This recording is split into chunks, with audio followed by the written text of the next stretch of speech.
এটা একটা মজাদার ভর্তা বানাচ্ছি। রুই মাছ ভেজে আলু রসুন রসুন পেঁয়াজ সাথে ধনিয়া পাতা দিয়ে দিয়েছি। আর ভাব হলে পরে কাঁচামরিচটা দিয়ে দিই, লাল লাল করে নামিয়ে ফেলি। তাহলে আমার ভর্তার ডান।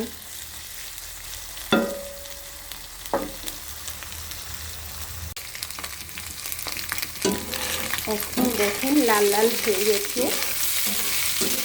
লাল লাল হওয়ার পর আমি এখন কাঁচামরিচগুলো দিয়ে দিব।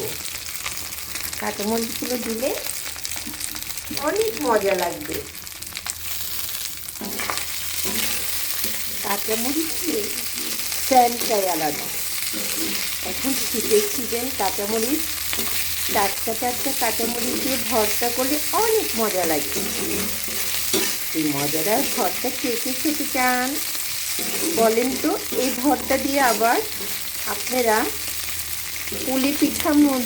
পুলি পিঠার মতো করতে পারেন। ভিতরে পুরটা ভরে পুলি পিঠা করতে পারেন। এটা অনেক টেস্ট হয়। এই রেসিপিটা যদি পেতে চান তাহলে একটা লাইক, একটা শেয়ার, একটা কমেন্ট করে দিবেন। এবার আসি। আসসালামু আলাইকুম, আল্লাহ হাফেজ।